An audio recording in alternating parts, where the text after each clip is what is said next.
សម្ដេចពុកលោកវីកូនកូលសុទ្ធលោបញ្ចូលពូកែខ្លាំងណាស់តិចនិចពិតជាត្រង់ច្បាស់ទឹកដៃជើងចាស់ណារហាំងរហួន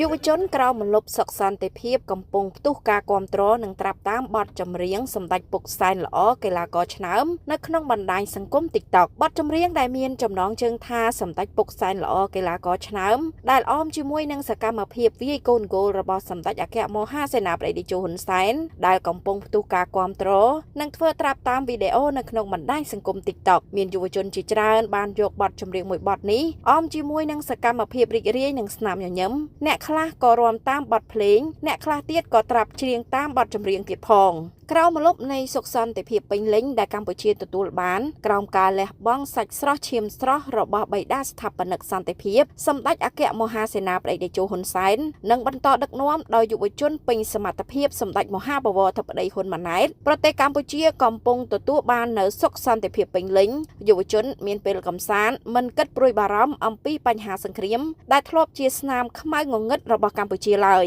នៅពេលដែលយុវជនមិនបារម្ភពីសង្គ្រាមនិងអតីតកាលដ៏ជូរចត់ពួកគាត់មានពេលវេលាសិក្សារៀនសូត្រមានពេលវេលាកម្សាន្តនិងមានពេលវេលាលេងកីឡាផ្សេងៗផងដែរតួយ៉ាងដោយបទចម្រៀងមួយបទដែលមានចំណងជើងថាសម្ដេចពុកសែនល្អកីឡាករឆ្នើមត្រូវបានយុវជនយកមកសម្ដែងតាមច្រៀងតាមហើយរាំកម្សាន្តសប្បាយហើយក៏ជាសារជំរុញឲ្យយុវជនងាកមកហាត់កីឡាមួយប្រភេទណាដែលខ្លួនចូលចិត្តដើម្បីសុខភាពដោយសម្ដេចតេជោហ៊ុនសែនតែងតែលេងវាយកូនគោលដើម្បីហាត់ប្រាណនិងកម្សាន្តជារៀងរាល់សប្តាហ៍ផងដែរយោងតាមអ្នកស្រាវជ្រាវបានរកឃើញថាការលេងកីឡាវាយកូនគោលអាចបង្កើនអាយុនិងបង្ការជំងឺធ្ងន់ធ្ងរដូចជាជំងឺបេះដូងនិងជំងឺវង្វេងវង្វាន់កីឡាប្រភេទនេះមានអត្ថប្រយោជន៍ចំពោះសុខភាពទាំងរាងកាយនិងផ្លូវចិត្តសម្រាប់មនុស្សគ្រប់វ័យការបោះពុម្ពផ្សាយនៅកាសែតកីឡាវិទ្យាសាស្ត្រនៃចក្រភពអង់គ្លេសបានសន្និដ្ឋានថាការវាយកូនគោលអាចពង្រឹងសុខភាពបេះដូងសរសៃអាក់ទែសួតនិងមានឥទ្ធិពលវិជ្ជមានលើការរំលាយអាហារ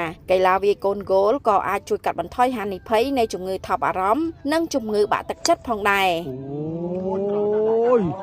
អូយខ្សែ